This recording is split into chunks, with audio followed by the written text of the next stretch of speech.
This is the story of a monk. A monk is one who renounces everything and makes one thing his goal. No person becomes a monk unnecessarily. There is a big reason behind it. There was a big reason behind that person becoming a monk. Before becoming a monk, that person's mind had made him do many wrong things, committed many sins. That person's mind had become his master, and he is a slave of his mind. Even after getting every happiness and opulence in life, that man had a lot of pain in his heart. And this mental anguish makes him a monk. After becoming a monk, one becomes free from worldly suffering, goes to live in the forest, does different types of meditation, eats by begging and practices solitude and silence. But still that person's mind is not calm. He remains restless and troubled inside. Here one thing is to be understood, that the starting point of meditation is, it can be started even when your mind is calm, when our mind listens to us. But that monk's mind was neither calm nor listening to him. This thing was sitting in the mind of that monk, that it is impossible to control the mind. But then one day that monk meets a person, one who is neither a monk nor a wise man. He was once a simple shepherd who was grazing sheep in the forest. The shepherd comes to him and asks, "Can I help you? You look very upset.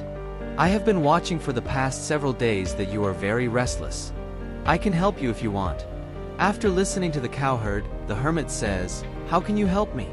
You are a worldly person who indulges in his illusion." Hearing this, the shepherd tells the hermit that I can help you. I know how to control my mind. The ascetic laughs out loud after hearing this from the mouth of the herdsman, and says, "What did you say? You know how to control the mind. I left everything and came to the forest, still I am a slave of my mind. And you're saying that you can tame it." Shepherd says that it is not necessary to give up everything to control the mind. Nor is it necessary to live in the forest. There's only one thing that's most important to leave. And the ascetic asks the shepherd, "What is that one thing?" The shepherd tells the ascetic that the thing is false information. Whatever information we have till today has created our mind. The hermit asks the herdsman how it is. Then the herdsman explains, "Suppose you have never eaten an apple in your life till date. You know nothing about the taste of apple. So, can you ever feel like eating an apple? Never. That's why our mind is made of information." The hermit is infatuated with the cowherd. He said to that shepherd, "Can you tell me more detail about it?" The shepherd tells that if you want to control your mind, listen to my words carefully. You can tame your mind by looking at its roots. Mind is made of information. And our bodies have 5 gateways of information. First eye, whatever we see with our eyes, be it good or bad, it keeps getting stored in the form of our memory. The second ear, whatever we hear from our ears, that is sown in our mind like a seed. The third tongue, whatever we taste once, it remains in the memory of our mind. Fourth is nose. Whatever we smell once, be it fragrance or bad smell, it gets registered in our mind.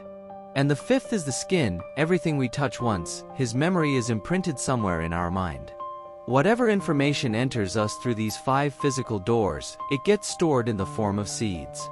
And slowly a tree is formed. Our mind is like soil, in which the seeds are sown, and on our intellect is like the farmer.